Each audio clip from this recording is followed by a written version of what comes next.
U.S. House to represent the 1st Congressional District of Arizona. He is a lifelong Arizonan who started his business career working in the oil and gas industry. He's also worked in ranching, cattle, and hospitality. Gary graduated from New Mexico State University with a BS in agriculture. This is Gary's second attempt for seeking at this office, being defeated by Avery Tobin in the primary in 2014 by just 407 votes. Total votes cast, Republicans were 52,487. That's a 0.7%. In fact, it was so close, if you probably remember, the results weren't announced for over a week. He is for limited government, ending Obamacare, defending our Second Amendment rights, and defending our land rights, to name just a few. Let's give a warm welcome to Gary Kiehne. Thank you very much. Can you hear me fine without this? They won't be able to hear you. No, there's some in the back you can't hear. You can't hear back there? You want to turn your old hearing aid up? You know, this isn't church service. You're welcome to come right on up front here. We're not going to done you too bad. All right? You know, every time you go to church, everybody sits in the back of the room, right, Pastor? There you go.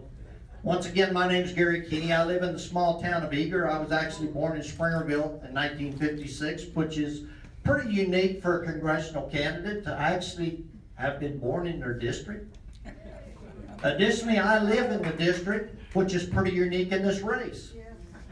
You know, what's exciting to me is my wife can actually vote for me.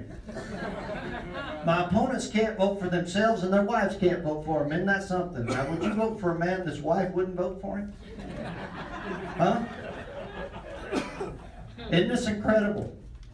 You know, Bob just touched on the fact that I lost by 407 votes. You know, the most frustrating thing was while they were counting those votes, my wife and I went to the county fair in Apache County. And we were going to go up there and add on to some kids' animals. And for those of you that don't know what that means, when a kid's selling his animal at the livestock show, you can go in and do an add-on on it rather than bid on his animal for the sale, to help him in the money he raises for the sale of his animal. So we went up there to do that, and you know, the thing that really frustrated me was the first 6 individuals I walked up to said, you know, Gary, I'm sorry I didn't get to vote. I hope you win. That's the problem, folks. 1 out of 3 will actually show up and vote. And you're here trying to push elections? How many of you registered somebody recently? You know how many people I've had sign up and register since January? 75. That's our job. Now, let's talk about America. Aren't we fortunate to live in such a great country? You know, the other night I was at an event and they asked me to deliver the invocation. And I thought back to when I was in high school. Because when I was in high school, I delivered the invocation at the basketball game. Led the Pledge of Allegiance at the basketball games. You know, they don't do that anymore. Huh? So you know what I asked everybody that night? I said, those of you, would everybody please rise and remove cover? And those of you that don't want us to praise our Lord tonight, would you please remain seated and keep your hat on? I don't think I was infringing on their rights. I gave them the right to sit down and keep their mouth shut.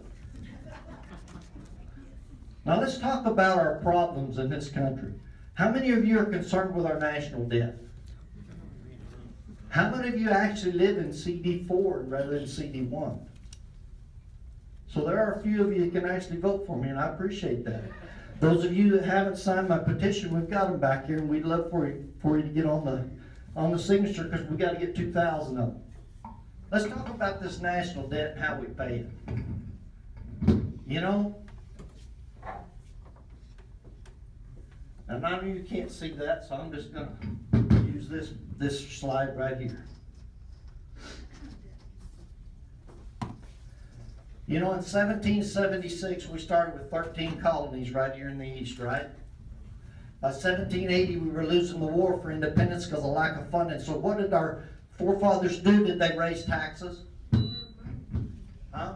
Did they raise taxes? No, they were just throwing all the tea in Boston Harbor. They were against taxation. They borrowed money. At that time, they borrowed money and they mortgaged the lands to the west. At that time, the Mississippi River was the west. And we got the money to win. Otherwise, we'd all be eating lima beans today. We got the money to win. Okay? But how did we pay that debt back? As these other states came into the Union, part of their application to become a state included a state constitution and executed an enabling act. The enabling act provided they would convey all unsettled lands to the federal government, and the federal government was to divest of those lands. 95% of the proceeds went to pay the debt.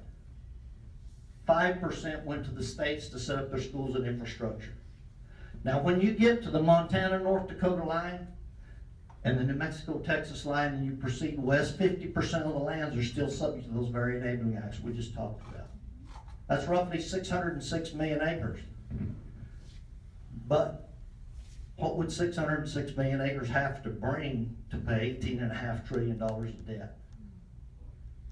30,000 plus an acre. It's not going to happen, right? So where's the value? I've spent 30 years in the oil and gas drilling business. My first intuition is to look under the ground. A study done by the Institute for Energy Reserves estimated that there's $150 trillion worth of oil and gas recoverable over 10 years under these lands. That's 9 times our current federal debt. On a base royalty of 1/8 royalty, we can be out of debt in 10 years. And guess what we're going to do in the process? We're going to create jobs by drilling those wells. You like $1.75 gas right now? You like it? You know what it's doing? It's breaking the oil companies in this country. We've lost 400,000 jobs. But you don't hear a thing about that. Not one thing on the news. Because the liberals think it's okay to break our oil companies.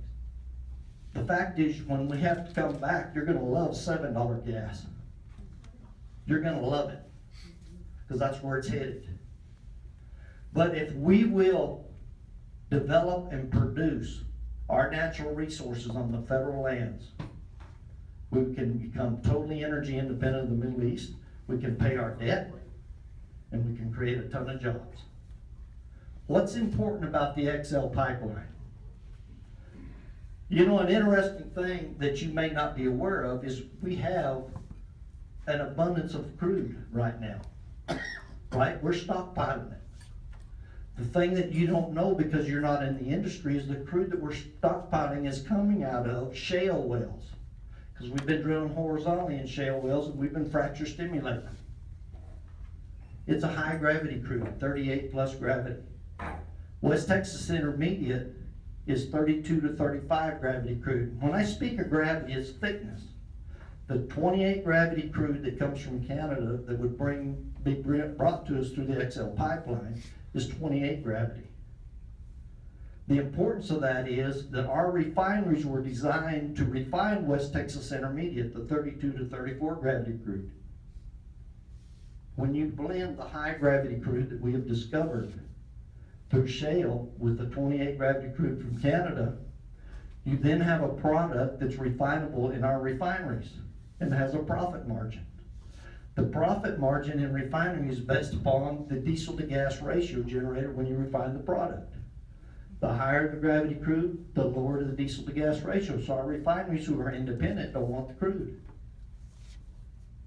It's important that we have the XL pipeline to make us totally energy independent again of the Middle East. Now, let's talk about a couple other things. How many of you are concerned about our southern border?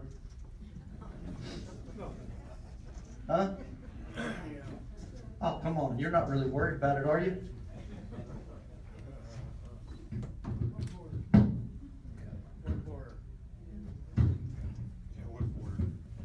You know, there are a lot of real estate agents in here.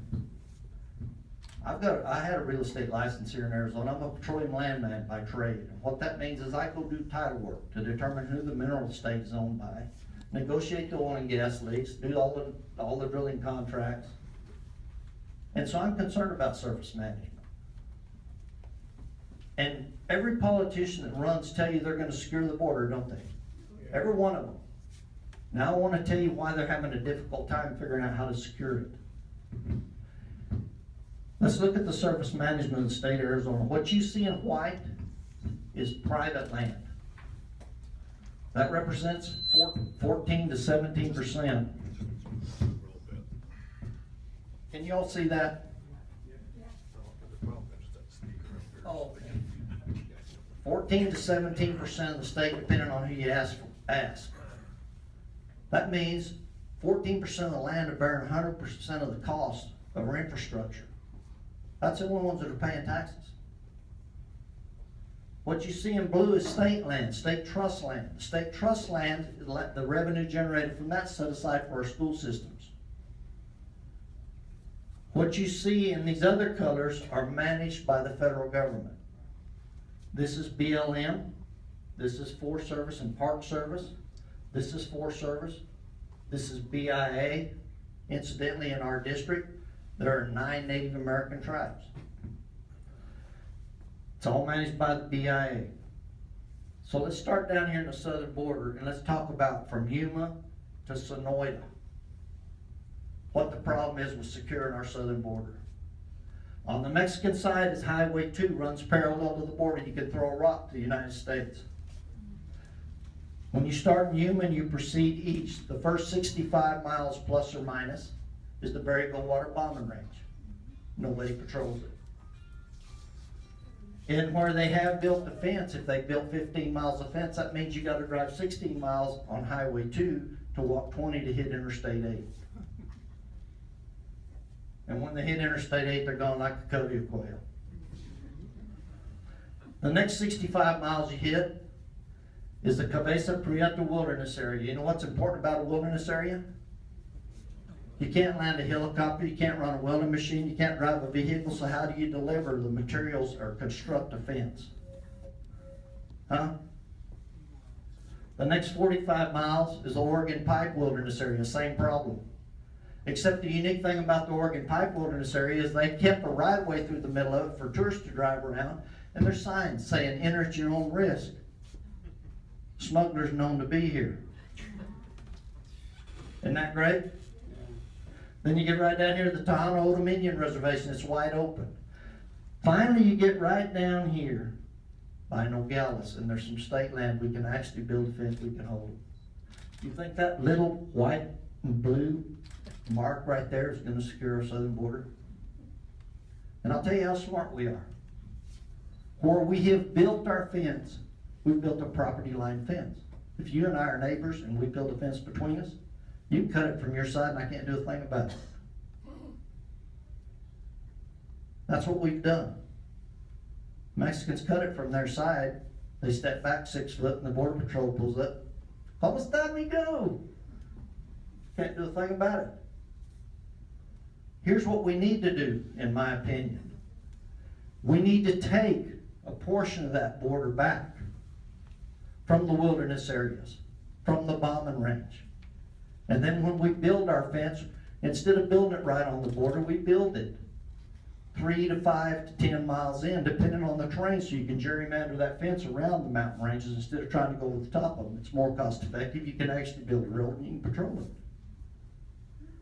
And you know, when we build a fence on the ranch, we build it so we can move the cattle to the next pasture. You can build that fence so you actually funnel those people right where you want to capture them. Does that make any sense? You know, it's kind of cowboy logic, but hopefully it kind of soaks in a little bit. And you know, when you build that fence, now they've got to pack their ladder 5 miles to cross it. And you get a chance to confiscate it.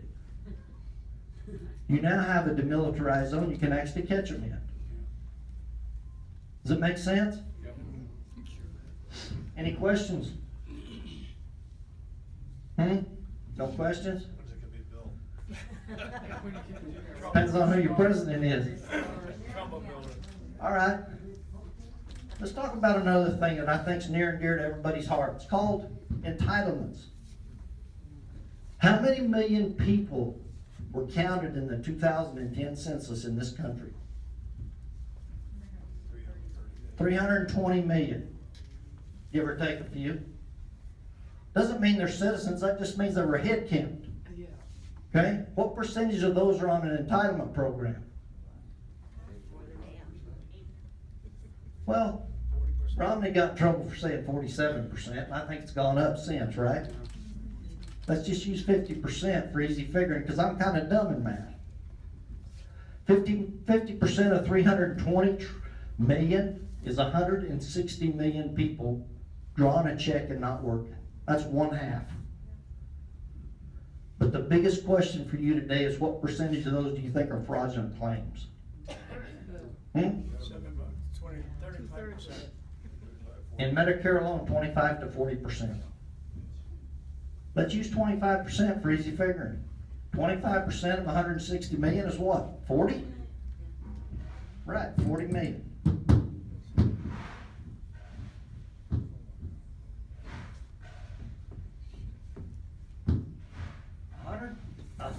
Excuse me. 120 million actually need it. And we're not going to jerk the spoon out of anybody's mouth. If somebody came in that door right now and couldn't afford to buy their dinner, we'd buy it for them, wouldn't we? Included in that number is Social Security, and I don't agree with that because I've been paying it a heck of a long time, and I doubt it's going to be there when I get there. And I'm just 60. What about the 40 million that are stealing from the system? Do we need a new law? Huh? We don't need new laws. Bottom line, if I coerce you to mail me a check through the mail by a fraudulent claim, that's count of mail fraud. It's felony. Second one's the second count of mail fraud. Third one's the third count of mail fraud. When I cumulatively accepted from you $1,000, it's called theft by check. It's like writing a hot check down here. That's also a felony. You know, we don't have to stick them all in jail because we couldn't hold them. But what you're going to do is you're going to jerk the tit out of their mouth. And then they'll be willing to take that job that illegal alien's coming across wanting, that they don't really want anyway because they don't have to work. Right? And I promise you, you start prosecuting them, and there's a whole bunch of them going to find a job pretty darn quick because they're not going to want it. Because those 40 million show up and vote every time to perpetuate the fraud. Make sense? All right, here's what we need to do. We need to send people to Washington that represent us, that represent our values. You know, through my entire life, I've worked, and I allowed my party to select my candidate. You know, I grew up thinking, in my family were Democrats when I grew up. Because in the county I grew up in, if you didn't vote Democratic, you didn't elect the county sheriff. It was all one in the primary. We have a lot of those counties right here in Arizona currently. Mine is one, Apache County. Now let's talk about that a second, simply because I think it's important to note that the individuals I'm running against, and last time I didn't talk any smack about my opponents. But I'm going to tell you, gloves are off. Bottom line. Because it is so critical that we send people to Washington that represent us and do what they tell us they're going to do. I counted on my party to find my candidate because I was too busy working. The truth is, I thought the Republicans were over here and the Democrats were over there. The real truth is they're right here. And all the rest of us are somewhere between here and the outer shelf, depending on how radical you want to pick us. Right? So let's send somebody that represents us. And let me tell you why I think I'm the most qualified. I was born here. I was raised in the cattle business, in the general mercantile store business. I've spent 35 years drilling oil and gas wells. I understand the energy sector. I understand agriculture. I understand issues on federal lands. Let me tell you how intricately I understand issues on federal lands. I'm the 4th generation ranching on federal grazing leases. I've had 7 range conservationists in the last 7 years. What's the likelihood those guys understand that a cow will go to the top of these mountains up here? They don't. I've had range conservationists tell me the cattle never go to the top of those mountains, Gary. It's a waste of time trying to run cattle in there. I said, well, saddle up one of those 20-year-old U.S. horses and I'll take you up there and show you the cow pies. Seriously, that's how ignorant they are. And the problem is in our education system. And everybody says we need more money for education. You know what we need? We need a whole bunch of number 2 pencils and some big cheap notepads. That's what we need.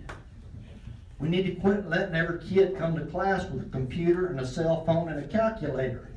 Because I don't know if you remember or not, but I used to get reprimanded if I got counting on my fingers. Got caught counting on my fingers, right?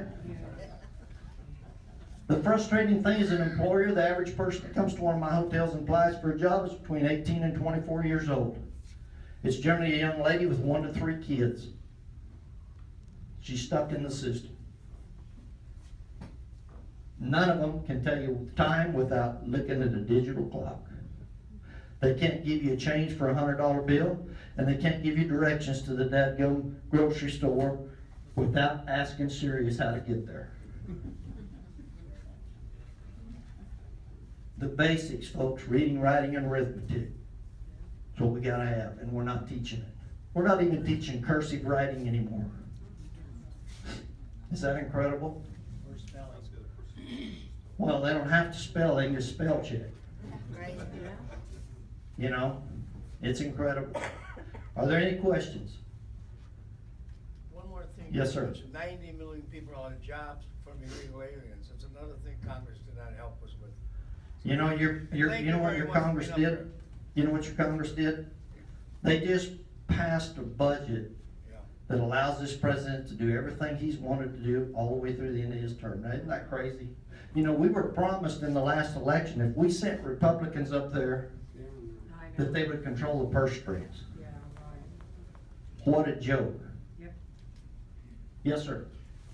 You talk about western lands and how much of the land the federal government owns. Are you familiar with I think it's called the American Lands Council? Very much so, yes, sir. Could you talk to a little bit about that and what we can do, what you can do as a congressman if you get sent back there to help get our lands back? Well, that's in the process, and what has to happen is you've got to go state by state, county by county, get resolutions passed asking the federal government to transfer those lands and honor the enabling acts to our states. Utah's currently in litigation over it. There are several states actually pursuing that. South Carolina passed a resolution demanding that the federal government transfer our lands to our states, because here's the problem. For every acre the federal government manages, they lose $1.83 in their management practices.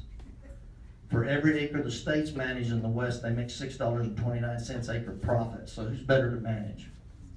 Now your state government down here will tell you, oh, we don't have the manpower to manage these federal lands. I'll tell you what, if they can't manage them, just let me have them a while. Promise you, we'll manage them. We'll make them produce. We'll put them back into production. What's happened is, in my lifetime, and I recall it vividly, in 1960 roughly, my dad liked selling one chainsaw, being the leading McCullough chainsaw dealer in the United States in the little town of Reserve, New Mexico, which is right across the state line from Springerville. That's how much timber was being cut in our state and in the state of New Mexico. Today there's practically nil being cut. They'd rather burn it. And what's causing that is the environmental groups. Under the Equal Access to Justice Act, they're allowed to sue our federal government to keep the federal government from actually using our lands for multiple use. You've got to put our cattle back on our federal lands. A lot of grazing allotments have been cut as much as 80%. You need to put sawmills back into rural America and create the jobs. And you know, there's been 73 sets of gates built in my area around Springerville in the Apache Sitgraves National Forest since the Wall of Fire, which keeps you and I out. My hotels generally lose money from January to May every single year, because we're a summer destination. This year they lost money every month. People are not traveling, they don't have the money. The suicide rate in Springerville and in Apache County is astronomical. Had a kid shoot himself yesterday.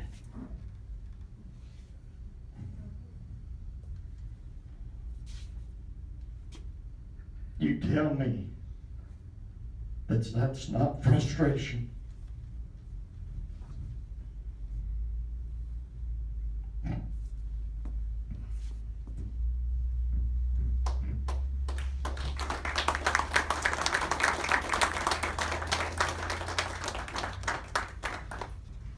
Pardon me, I knew that kid pretty good. Anyway, we've got to put these federal lands back into production. It represents 1/3 of our entire continental United States, 27% to be exact. If 27% of one of my hotels was non-productive, wouldn't make any money in it. 27% of somebody's business here, you couldn't utilize the floor space in it, you wouldn't make any money. That's the bottom line.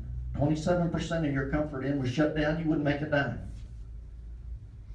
Because when you build a new one, you gotta have 70% occupancy and average daily rate of about $85, or you can't cash flow it. That's the problem. And what we have are a bunch of bureaucrats that come to work every day, and we're paying them. And yeah, we're gonna change presidents, for good or bad. We're gonna change a few congressmen. We're gonna change some senators. But you know what we don't change? All of their dadgum employees. They just transfer them from one to the other, and they've got their own agenda. And what happens is you can't fire them.